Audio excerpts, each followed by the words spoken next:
Salut à vous, bonjour à tout le monde. Amasta ya l'aigle de l'éternel, sage Yamboka. Sankito konabino yeyo, Masta nabino ya tous les temps. Il y a conseil des sages, il y a parole des sages, il y a tout solo lamboka, na aigle saint officiel TV. Na pesibino pambote, bonne année à vous, bonne année, bonne année, bonne année. Na ba abonné na biso nyonso ya aigle saint officiel TV. Vous continuez à s'abonner massivement et vous partagez mingi ma vidéo na biso. Vous commentez capé. Commentaire koko zala malamu tout comme yamabe eza welcome puisque il faut tout accepter toute critique, tout accepter ba éloge oyo okoki kopesa ça na biso. Donc jusque là portez-vous bien nganaza nakati ya Poitiers précisément na mboka na ngai na palais ni naza après beaucoup ou plusieurs déplacements, il y a bipai na bipai, c'est-à-dire kokende boye, kozonga boye, voyager kote, kozonga awa. Na suka nango lelo naza na résidence, donc naza na Guadeloupe, nde na bengango, na Guado chez Eagle Palace. Bien. Nalingaki na ça la mise au point par rapport il y a la réalité oyo toza nango na élection officielle TV to ba réalité oyo ya babiso ba personnage nazo ba personnage puisque na élection officielle TV na to so lamboka na conseil des sages na parole des sages eza na incarna Carole na zalaka incarnation ya makambo oyo et salamaka. Donc la personne de Saint Kitoko c'est une personne à part. Pour la bateau peut-être bailler barafremate ni arekinda. La personne de Saint Kitoko c'est une personne à part, c'est un mec, c'est un garçon, c'est un papa, c'est un frère, c'est un oncle, comme ci comme ça. La personne de l'aigle de l'éternel, Saint de Jésus Kitoko, sage Yamboka, conseil des sages, tout sur Yamboka, c'est une autre personne. Donc wana ekomara art. Et comme art, parce que biso za artiste, comme art. Donc on a art, tous la facilité, tous la possibilité, il y a ce qu'on s'exprimer. Puis c'est artiste en vrai, azalana acheté. Donc si ma kamnazo le ba o ba yebi art ba comprendre rango, et ba o ba vivre mingi na ba artiste pe ba comprendre rango, ba o pe balandara biso souvent na miso ba artiste, na miso art. Na miso ba aigle ba comprendre ngo artiste n'a pas d'âge. C'est pour cela bomonaka ya mususu bomona artiste moko bien comédien papa moya mukolo na koki ko bina bina koki ko se déguiser atie ba fufu to apakoli ba biloko nelongi abako ko sa ko jouer ses rôles neti mutaliboma ko jouer pasteur ko jouer mutadiamba ko jouer, c'est-à-dire artiste n'a pas d'âge. Aza ko incarner kaka rôle. Na moment wana to komaka ba personnage oyo ba ju figure na yo ba tiepo o incarner rôle moko quelconque. Yango loko nalingaki bo comprendre pourquoi puisque nanga ba question mingi nga mingi na ba WhatsApp. Na ba privé surtout ba WhatsApp nanga na ba Messenger na ba privé. Donc so tie moi le romo ya 30 secondes. Le romo ya 1 minute ya moke na statut na yo na WhatsApp to na ba Facebook.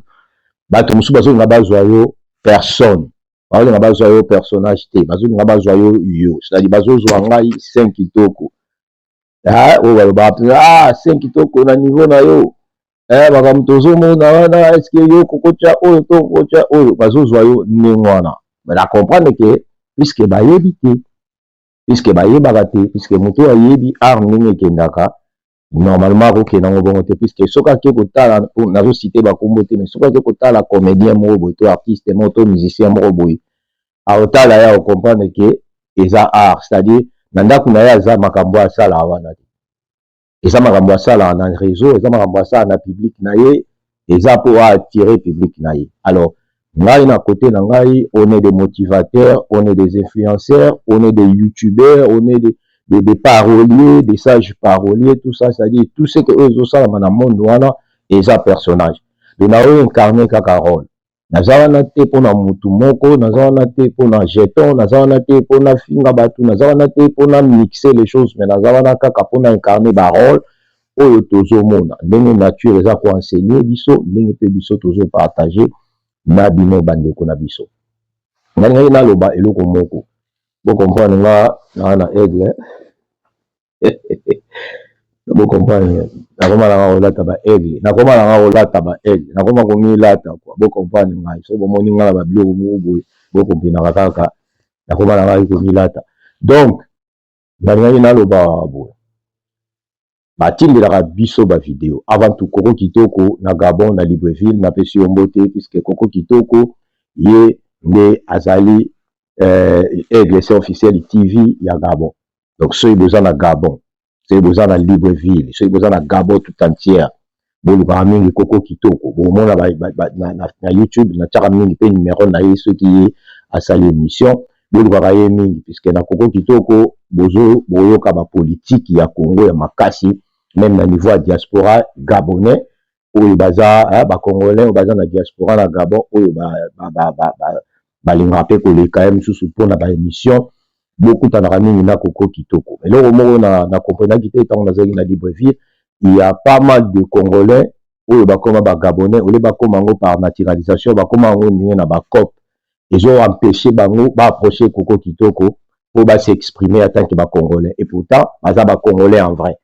Tout la mingi tango to sala ba émission puisque na sala émission c'est yango na même na invitation déjà na ba chaîne ya bandi on nga mususu pona kende ko expliquer bango Gabon na vie ya Gabon au ba congolais bazo vivre. Là je vois directement des shows de Nard TV. L'artiste est complet. C'est des shows tango sala pe makabo comprendre que des shows à la film, à la théâtre, dramatique tout ça.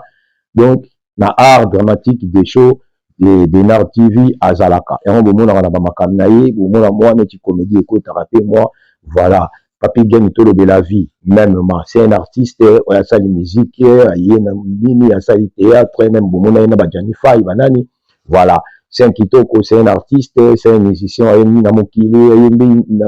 na gospel a sa théâtre sa film ba publicité ba biloko ani wana na ba clip na ba tournage même il y a ba musicien mususu donc voilà et ça ba rôle au biso toujours aka o tozana yango eza makila eza ba art o tozana yango donc na manière kuluba tozana batu batindela biso ba vidéo eza batu mususu ta mususu eza bomoni na tie vidéo moko emsunga mo pe na za mpanzi to bomoni za na tie vidéo moko boto na tie ba vidéo bo comprendre na batu mususu batindela biso ba vidéo puisque na senga yango à chaque fois que botinda ba vidéo puisque objectif na biso na élection officielle TV à part ba politique à part ba divertissement mususu à part ba théâtre tout ça toujours du côté to meka ko promouvoir pe ba artiste na biso ba talent ya Congo ba talent na biso mona na batu mususu bazaka na ndako mais ana talent moko extraordinaire c'est-à-dire soki abimisi yango batu bakamwa yango mona ta on tchaka na ba statut na nga emsu na cheto mwana mwasi moko azoyemba ba misu batala ba misu bango kaka le kwa mutu nyonso atchaka statut tout le monde atchaka statut on dit a chepe ba statut et pourtant ngai na tchaka ba statut bongo te ngai na tchaka ba statut oyo eza apprécié on a apprécié. Donc après appréciation on a on a tie ba artiste trop souvent si tu na ba tu o pe na ba yebi masolo et ba mona kande ba commenta kande ba tie na ba message na ba sima ba mona mutu mo azo bimisa voix moko boye oyo ba Jupiter ya request international bazo luka puisque boye beloko moko pour information na bino ki nazalaka chargé attaché direct l'artiste Jupiter. Jupiter et au Quest international, nous avons attaché direct l'artiste Jupiter, Jupiter à passant, la Siombote, général rebelle, la Siombote, nous avons attaché, il y a Jupiter. Nous avons il y a au Quest international, nous avons noté, ils envoient, mais nous avons attaché, il y a Jupiter qui est l'artiste principal. Et Nazali, Nakati, Naba démarche, le Jupiter a agréé na moment oyo et pour nous représenter les réseaux sociaux c'est-à-dire que ba TikTok il y a Jupiter ba Facebook il y a Jupiter du point de vue publicitaire du point de vue relation externe relation internationale c'est-à-dire l'aide de l'Éternel Saint Kitoko azawana ya on mona rappel ba biloko Jupiter ba programme ezala mingi na moment oyo ba recrutement zo salama ya ba talent tout c'est-à-dire musicien comédien artiste tout cinéaste artiste dessinateur peintre et pas na kati ya planète Jupiter et en tant que son excellence mais c'est le chancelier de l'art mais c'est Jupiter au quest international baza kozwa talent wana baza ko promouvoir talent puisque ba studio et c'est salama ba bloc belé ba centre de formation dans le Congo et toujours on va élargir en gros tin Europe, tin Afrique tout entière, pourquoi pas même en Amérique. Donc voilà. Tout ils a déjà ba statut ezali déjà dans le Congo tout les autres qui est bien il y a un moment on a tia ba publicité ba arrobas na tia ba publicité tous na plateforme mususu oyo to le plus tard mais à part ça on a salué Eric Malumalu oyo azali fondateur taux directeur direct général il y a qui l'harmonique qu'on appelle bazo former ba talent na Congo ba formation zo sala ma ko la musique guitare piano voix koyemba tout ça c'est-à-dire na qui l'harmonique. Voilà. Donc, dans la koloba, comédien, batalan, nga situ na zo promouvoir mingi, batalan oyo batama, oyo basara fait moi caché. Et dans les sous basi babima, to bandai ko tia bango, to tia bango na ba réseau pe moi mingi, baza ebele, ba garli, gavle, to tia bango, Samarino, to tia bango, na tia ba Pida Star, chansonnier en Mboka, na tia moi ba master belé kala mini tete na zo bakisa misusu puisque bazo ya kaka bazo komela biso na ba privé ba pesa biso ba contact tozo tia bango et là mususu na ngenga lobezani na Aigle c'est officiel TV c'est-à-dire na personnage ya Saint Kitoko qui est l'aigle de l'Éternel naza na casquette toza na casquette te naza na casquette te c'est-à-dire mususu azoninga azoyo ndenge oyo ye mususu ayebelelaki yo tozwa to ayebi yo ta mususu bayebi yo osambelaka ta mususu bayebi yo za pasteur ta mususu bayebaki yo za soki nani na kati ya art eloko moko oyo nalingi na apprendre bino bomeka comprendre soki lelo moto abongoli motema c'est-à-dire epa na biso ezalaka ke obongoli motema seke toloba lokwa neti ozalaki to moto ya masumu utiki siko masumu ukomi moto ya nzambe ukomi kosambela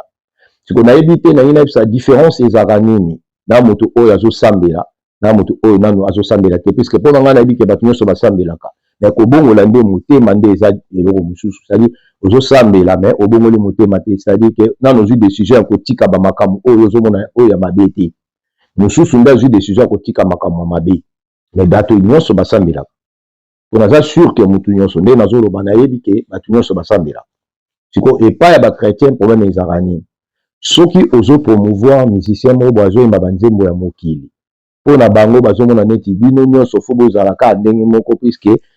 ozotia bato ya mokili ozotia bamusicien ya mokili donc c'est-à-dire epai ya bakretien mpona bango on dirait ke soki moto azoyemba nzembo ya mokili on dirait asambelaka te epai na bango eza ndenge wana on dirait asambelaka te. Donc, na bandaki koloba soki bato bazo comprendre te tango totiaka babiloko oyo tozotia eza mpona badivertissement et puis kolakisa batalent et puis boremarke ke na bato bayebi ntango bamonaka bongo bozwa bacommentaire bozwa bamessage bamisusu bazotuna azalaka wapi ayembaka bien ayebana te boye nini aza nani c'est-à-dire ke posa na biso ezali tobanda kotala baappréciation na ndenge bato baza koaime kokomante babiloko na baoyo basengaka même ke tindelanga ngo nga mpe na partage na bareseau na nga puisque ezaka ndenge wana place ya conseil bato bazwi conseil place ya koseka bato baseki c'est-à-dire motu fo azala normal so ozosala eloko mpona ko blesser bato te soki ozosala eloko mpona nde tolobaka ozotuka motu te c'est-à-dire ozosala yango na bon sens na bon cœur na esprit artistique c'est-à-dire mpona biso ezala normal puisque nakoyebisa bino ke moto azolinga sa assemble être chrétien bapasteur kaka te donc être tout chrétien donc banda na bapasteur ntina biso bato tosambelaka moto azosemble être aza trop chrétien boremarke ke même pasteur il y a des fois azo ignorer ça assemblée oyoka ba musique ya mokili po na yo ndenge ba musicien ya mokili ba satana et pourtant musicien mokili akenda pe ko sambela bakota ba église ba prière pe biso ce que tolinga tozwa ba musicien ya mokili on dirait bazaka bato akisi donc on débozwa personne ya motu oyo kaza pe motu à part musique azana mwasi azana bana azana mobali ana famille ana bandeko ana banani biso tozwaka bango neti kake biloko wana nyonso azalaka nango susu te. Donc totala personnage au lieu totala personne ya bomoto na ye. Sikoyo na personnage wana tomonaka neti motu so osalaka musique ya mokili ondira azalaka na kisi. Donc so oyokila musicien ayemba banzembo ya mokili seke mpona biso bato tozosambela seke aza moto abakisi to asimbi kisi. Et pourtant ngai personnellement nayemba musique ya mokili. Mais ememanga na ndako nganga moko te. À part wana moto akokokende osimba kisi na ye peut-être mpona protection ya makambo na ye to peut-être mpona protection ya business na ye to ya famille na ye to bamekanaka. Est-ce que ça qu'est-ce qu'il y a à voir na makambo oyo ba biso oyo tozosala? Biso tozosala nga nazosalela kisi oyo yeke kosimba te mpona makambo na ye na basuccès na ye na baprotection na ye non. Nga nazosalela œuvre nazosalela art oyo moto wana azosala. C'est-à-dire tozo apprécier art oyo ya bato bazosala. Tozo apprécier te personnalité na ye na ndenge ya famille na ndenge ya vie na ye privé. Tozo apprécier personnage na ye. C'est-à-dire so na kokozwa musicien mokili na kokotia ye na ba statut na kozwa musicien chrétien pe na kotia na ba statut puisque musicien chrétien après avoir koyembela nzambe ayemba banzembo ye lokwa ayebika oyemba ngo azotia komwa nzambe liboso mpona ye c'est que ya kosimba kisi te. Et pourtant même na monde ya musique chrétien bato bakisi pe baza mingi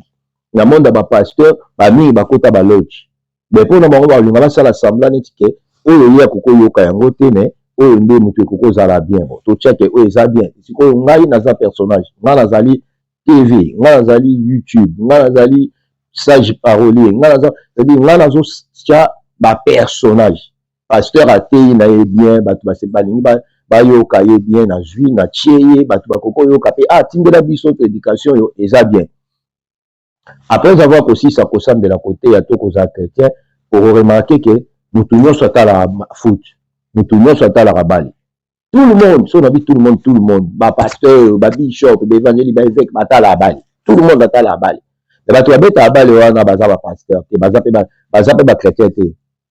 baza ba personnage. Ce sont des joueurs. À part personnage, il y a foot. Na bango, comme na bango mususu basala. C'est-à-dire, ba simba pe ba kisi na bango deto, yebi basala supeni ni metal bisote. Mais au monde na pasteur, il y a sambeli belé, sambeli belé, abengana mili, mo mabe chaque fois. Avant na kiti à la foot. Et puis avant l'équipe à okumisa. Et cause à un problème, tranquille, très à l'aise. Musicien chrétien même, à ça la musique qui a été comme on zambé, le soir, comme on zambé, tant on va dans l'endroit qu'on a atala à bali, atala à foot, atala à film, l'otala à combat américain, l'otala à sport même étranger. C'est-à-dire tout le monde, dans toute catégorie, banana baba sala, n'ameti, n'a pas eu un souka, nous surtout atala à foot, nous surtout atala ba combat ya ba américain mais surtout atala à film tout le monde pasteur mon côté to chrétien monta ko yebisa ngai banda yamba Yesu to banda koma ko sambela ti lelo atala ga film ya Yesu film ya Moïse film ya David film ya Joseph na film soki ya Marie non totala ba film totala ba émission totala ba information totala tout to discuter quand même bozo discuter totala ba politique. Mais la carte politique, vous voyez bien qui c'est ça, ma casse, qui est ma casse, c'est tout la politique afrique. Mais vous vendez la TV, des fois, on considère même Bible, vous préparez même le côté à battuté, mais on vend les politiques. C'est-à-dire, politiciens, à ça, politique, n'a pas de ça, analyse politique, ils vendent, ou on a pour la politique, mais on vend, on a pour la caméra, mais qui n'a pas de polio, c'est quoi, ça va tout bâtir la politique, balanda yesu. Est-ce que biso tant que nous sala où les réseaux sociaux, où on a bota la biso na casquette que na ye er mususu ndeto yebeli to yemta sambelaka un homme bien dédié comme ça pourquoi ko kota la makambo na art ezalaka na catégorie te oyo faut tika oyo faut sala te au art mais na lobby dessinateur as artiste peintre as artiste décorateur oyo as artiste mutayemba kaza mutasala théâtre mutasala la publicité tout ça na monde wana eza munene industrie wana eza munene industrie wana eza vraiment munene. Musicien à artiste, c'est-à-dire naya mokili naya nzambe. C'est ça bolingi na osala la bino ba rubrique na ba nokosala la bino différence ya musique chrétien na musique ya mokili. Vous comprenez que musique chrétien ya lelo ezoyemba musique ezoyemba mokili. Na obando sala la bino mo ba extrême ya mike même na ba TikTok nanga, même na ba statut nanga bomona na banda comparer na ozwa rythme.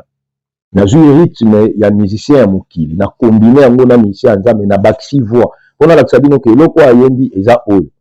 soki tembe boyoka oyo boyoki oyo boyoki mpe oyo bozela tiela bino sikoyo eloko bango bachange na kati ta mosuku ya maloba ye alobi mokili makambo ya babasi to ya bamakambo ya nini ye alobeli nzambe puisque boremarke ke na mokili bamisien ebele mpe bayembaka bateyi bato bozozwa banzembo na bango lokola mateya c'est-à-dire akoteya yo sur libala bakoteya yo sur vie ya lelo bakoteya yo bamakambo bazotalisa bino babiloko nyonso te bato basalela yango surtout omona surtout na bana basi bomona mingi soki akomi na baproblème na ye aoluka azwa banzembo oyo eza koregle bacompte na ye to banzembo oyo kosoulage makambo wana yango nde ye abanda sikoyo kopose likolo na bastatut na ye po alakisa bato niveau to biso toyeba place nini oyo ye aza to place nini azokrake to place nini azosepela to place nini azosala boye trop souvent bazwaka mingi biloko bamisie ya mokili ke ya nzambe soki omoni bato bazotya mingi bastatut babiloko banzambe ezalaka mingi peut-être aza na problème moko boye oyo ekomi sérieux ya vie na ye to akomi na likambo moko boye oyo azokoka susu te nde akomoluka sikoyo basitation ya nzambe to mwa baplace bato ya banzambe bayembaki o azwa biloko wana atya wana bato bakomotuna ye problème nini oza nango ma chérie problème nini oza nango monsieur problème donc voilà donc epa na babiso tozalaka na casquette te biso totyaka tu ngai soki moto asali pièce ya théâtre surtout bajeune talent eloko mo bato nyonso bakokoseka tozwi totie moto moko bomona ye mosusu nazwaka bana basi omona petite moko azobeta guitare azotravaille peda c'est un maestra po aza mwasi maestro te c'est un maestre azotravaille penda guitare azodécortique penda baccord ntango otala ndenge azodécortique baccord non baoyo il faut to appuyer c'est-à-dire ozwi image moko otie eza lokola olakisa bino mpe lisusu na bana basi mosusu ke aza mpe mwasi lokola bino aponi quand même aza na art moko na nzoto azosala plutôt ke asaventuriaka na baje ya kolukaka baje ya babuzoba bomona misusu na tie to petite moko boye aza très kitoko très belle ya misusu asalaka to basuki na ye to atekaka bamakala mpenza mosusu omona apakolaka couleur to aza mécanicien abongisaka mpe na mwana mwasi mpona biso eza lokola tozolakisa bino ke tozomotive bino ke ye fo to appuye ye puisque nzela oyo ya poni eza nzela oyo bana basi baoluka ba iphone na bango soki 50 plus te donc eza na babiloko mosusu boremarke na bastatut ntango natiaka ya des fois nazanga même commentaire aotya ya des fois nakomi kaka bon natie baemoji c'est-à-dire naza na besoin de bato bayoka message ezala passé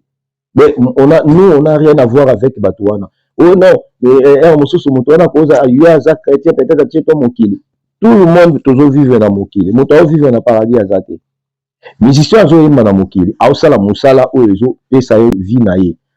ezopermettre à faire nourrir famille na ye à vivre à créer business asala makambo na ye musicien azoyembela nzambe ndenge moko puisque bomona lelo bamusicien ya nzambe bakoma kobeta bastade bakoma kobisala bapere bakoma kotya badroit d'entrée ce qui était avant oyo ezalaki te avant mais lelo ekoma mpona olobake tout le monde na toute catégorie baosala business oyo ake aponi foot aosala business oyo aponi koyemba en général même na mokili même na nzambe azosala business oyo aponi koteya azosala business mutu nyonso aosala business alors biso na RDC officiel TV tokopromouvoir toute business tozopromouvoir toute business natiaka bana basi te mpo botala kitoko na bango natiaka bana mibali te mpo botala kitoko na bango natiaka bana basi mpo bomona mosala nini oyo motu wana azosala oyo ekoki kozala apprécié soki ayembaka bien mais voix oyo ekoki kozala mpe utiliser na domaine moko boye alors bajupiter bakokomona yango bongo ntango tozotala tozovanda na bajupiter mpona oyeba bandeni tozorecrute ndenge nini tokoloba batala nini bakobimisa oyo ebima te tozotala sikoyo bamiso ya ndenge wana yango bamonaka biso tosengaka soki oza na eloko osalaka tindela biso video soki mpe olobaka bio oza na baconseil ya bio opesaka tindela biso video sikoyo biso tozofiltre bavideo soki makambo oloba eza mpona ozocible motu jeton ozobwakela bato tout ça tolongolaka yango oremake bato mosusu banda tinda video na tia te mais ere natiaka te ya des fois nasoka na privé na bi non biloko olobi ezosala neti oza na motu mo bo ozocible alors biso toza mpona kocible te soki oza na bacompte rendre na motu wana baboso bosala yango na ndenge na bino biso mpona biso eza ke biloko bato bakoki koyoka mpe bazwi yango bakomisi yango neti ya bango ezala na ndenge ya mabe ezala na ndenge ya malamu mais motu fois se retrouver c'est-à-dire quoi Tango nga nazoloba boye nakoloba makambo mosusu edéranger même yo. Tango mosusu makambo nalobi yo sepeli nango te. Tango mosusu makambo nalobi omona neti nabwaki eloko jeton totia yango neti na forme moko ya bongo. Mais sikoyo ngai na tour na ngai tant que motivateur nazoluka sikoyo yo sala oprouver nga le contraire ya oyo ngai nalobi. C'est pas que oyo na ngai to na yino non, mais oyo sala le contraire oyo ngai nalobi. Exemple nalobi ke kimuyibi eleki bino bolingi koyiba yo loko oyibaka osiliki. Mais nga oyo na ngeza na lingai naloba bongo pete po oseka to po sepela. Nga nalobaki bongo po osilika. Mais kosilika na yo oprouver nga le contraire que non. Mais quand mosusu azoloba na ngai mais sikwa omona ke na yibaka na ngai tisuste. Donc c'est ça, c'est que motivation ezosalama. Donc biso tozo mema biloko oyo tozozwa oyo tozomona nakokoza leloko mosusu ngai mo pe na se positionner na kati ya image wana. C'est juste pour na reprouver bino que moi j'appuie eloko ya motu oyo, moi na pousse nazo promouvoir motu oyo, biso tozo poussa pe motu akende liboso. C'est pour na biso ezaka ndengwana et pour na babino tango otala ah mais ya ko sala boye pourquoi pas nga ya ko asali boye pourquoi pas nga, c'est que nga pe na kokoza capable ya ko sala makambo oyo pe ta mosusu ndeko wana azosala na forme wana. Misusu ezalaka bongo, misusu ezalaka challenge. Bo remarquer ya mosusu na ti musicien azoyemba na zwi ba mosusu to na zwi bato to bana basi pe bana basi balingi mingi kosala babiloko babongo na bareseau ba challenge okozwa pe mosusu tche mpona okomprendre ke maloba oyo mosusu oyo moto alobi par rapport ya ndenge ezokendelele ekoki mpe koédike ata masi, ekoki mpe koréveille mpe bamémoire, ekoki mpe kobooste mpe motu, ekoki mpe kopousse motu de l'avant. Donc babiloko moko ya bongo toza na kati ya sage ya mboka, toza na kati ya tosolola mboka, toza na kati ya conseil des sages et pe bongo na bongo bino bokomelaka biso, bino botindelaka biso ba image, bino pe bokontaktaka biso nde na bisi bino na niveau ya Gabon. Toza déjà na Koko Kitoko oyo azo travailler na biso na YouTube ya EGC officiel TV pardon. Bokoki pe kokontakta Koko Kitoko pona ba image na bino, pona ba vidéo, pona ba activité. C'est-à-dire besoin na programme moko M2 senga ke il faut image et les ba YouTube. Pour contacter Koko Kitoko na niveau à Gabon, bo mona ke Koko Kitoko ako zalawana ozwa image na ba forme oyo to lingeleli afin que biso pe to promouvoir bino bo contacter ye kaka. Na lobi te ke soki ne bo contacter ye kaka. Ye a solo na bino bo yeba neni bo sala yango na Koko Kitoko. Na ba oyo baza na Congo, soki pe bo collaborer na biso oyo amoni kaza motivé okomeli ngai komela ngai na privé bana obenga yo to sololi ezaka pona kozwaka ba image oyo ya Congo ezalaka ke so ozo solola na bato baza na Congo pona ba image bango bamona na mbongo pona bango eloko liboso ozomona na mbongo, c'est-à-dire yo pona ozo kanisa ke eloko yo sali to eloko biso to sala ezalaka mbongo. Et pourtant on a koyebisa bino ke soki na sali plus des années na YouTube peut-être il y a des fois une style elo na gagner le côté. Mais ce qui est important, c'est que nous avons gagné public, nous avons la visible, et après, on a la peine à mon il y a des fois, à cause de consommer de billets, à consommer même billets avion pour voyager, car puisqu'à mon arayo, M. sous pour le bar bien, ils sont dans la personne sous ton kenda, bayambi bien, basali bien, et ça va pour batala qui ont nini, ou s'exprimer, ba intervention, nous salaka. Là, on va inviter à biso na ba plateau mosusu ke na te mosusu ba futa mbongo, mais il y a des fois on va inviter par rapport ya ndenge balandaka yo na ndenge bamonelaka yo na ba réseau na yo makambo oyo salaka yango ba inviter yo, c'est-à-dire po obima ero mosusu na niveau ya EGC officiel TV ozaka na besoin biso tozala na yo to motiver yo to yebisa yo eloko nini yo bando sala pona biso. Donc so oza na niveau ya Congo olingi osasoucier na biso komelanga na privé comme ça to yeba ndenge osala. So koza na ba pays mosusu olingi pe ozala na biso komelanga na privé to ba neni ni to ko se motiver puisque communauté na biso eza partout na monde. Ti na ba Vietnam et là ba tonsusu ba komelanga azana mboka ni so na Soudan so na bosani te so na mboka ni. Donc toza presque partout communauté na biso. Mais toza pena na batuté oh il y a des fois pas koki ko oza na ba caméra po ba yeba pe vini ni Congo azo vivre na ba mboka libanda réalité eza nini. Est-ce que bakuta naka, est-ce que basunga naka, est-ce que so ipo meze sala mandeni batebele ba yebite yabo moni biso toza ba initiative ya ko déplaçaka boko ke na pays mo oluki communauté na yo oneki ko luka we ba vini ne ka na mboka ngo batu bazalaka ndenge nini basalaka ndenge nini. tango totambolaka so bomona ba image mosusu ata ya mike na tiaka yango te mpona lakisa bino ke ngai naleki bato na kotambola to naleki bato deja ngai nakamese le monde banda na botama nayebi Congo natamboli mwa mingi na Congo nabimi Congo nayebi mwa Afrique nabimi Afrique nayebi mwa Europe donc c'est-à-dire tozokende eza mpona na cadre touristique et après kolakisa na bafidèle na biso baabonné na biso beni mokili ezotambola voilà un peu na oyo nayaki nango mpona kosolola na babino bana ya Gabon tout entière napesi bino mbote boza tellement ebele tolingaka bino mingi akei na bino ezalaki bien namonaki ba GG Fula Mambo namonaki ba maître Jaguar namonaki namonaki ba maître Jaguar nazalaki na ba Brigitte Mayinga nazalaki na ba Sarah beauté oyo ya salon de coiffure wana donc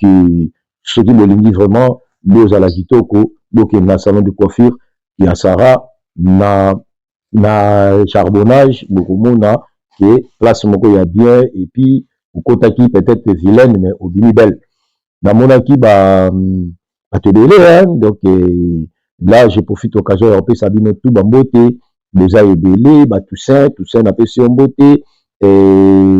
banani mosusu akomboki na air moso tokomi déjà na baplace ya baboye donc boza tellement ebele nalingaka bino mingi Rebecca Matumbolo napesi yo mbote ma soeur place ozali na bana napesi yo mbote nani mosusu en tout cas baza ebele bozalaki ebele bozalaki vraiment ebele oyo nabosani bocomprendre ngai Cédric na PMG monsieur Cédric na PMG je te salue mon frère merci beaucoup pour tout on est toujours ensemble donc on prépare quelque chose on va encore se retrouver peut-être à très bientôt donc qui encore bon oyo bakombo ye na miteto tala bango mbala nsima na poto awa tozalaka déjà tozala bapapi bien tolobela vie tozala babesho dena TV tozala baradi télévision bamission TV na Kinshasa tozala ba Adams protection ya bana ya mboka avec 12 diplômes na Zurich wana master ya aigle azalaka aigle sage ya mboka tozala bapapi koketi mabuluki papi kokete mabuluki na Munich wana master ya aigle sage ya mboka tozana ba Washington grand pays na Munich Washington grand pays na Munich toza toujours ensemble tozana ba masa bazé belé tozana ba ligodoma tozana ba Chris tozana ba CC ba gelon CC nazomona ba beli belé wana kati ya Zurich vous avez belé Bamasa Nanga Richard Imama Banzo, vous avez belé Henri Ibanga Rockman le plus petit de Paris, na Pesio Mote by Brother, I love you so very much. Pelé Bob Lokwa, Aigle, Pelé Bob Lokwa, Aigle, tous ensemble, my brother, mon Saint-Jamy, de Tobenganaka. Tozana ba tozana ba bato baza pebele tozana pebele ebike biso tozebele et na pesi bino nyonso bambote Christian Osiala na Canada Serge Kavoila na Canada Chef Joël na États-Unis Fabri Fayette mon petit frère l'artiste aussi basse guitare basse ya makasi basse man misisa Fabri Fayette Yendura Bongongo maestro ya Jupiter et au cours international ya Bio Etando master ya Aigle Aza Aigle Montana Kinunu ya Jupiter et au cours international master ya Aigle Aza Aigle donc voilà nani lisusu oyo tobosani donc boza tellement belé nani mususu nani mususu Géry Tankoyi na Belgique vous êtes belé donc Zamba Pambola bino toza ensemble tozala toujours wana boyebi kaka tile na utali koyebisa bino nazo sabiye mikolo na ndeke toza na ndeke tokona na biso vanda bandeke linso mususu Next. Allez, ciao.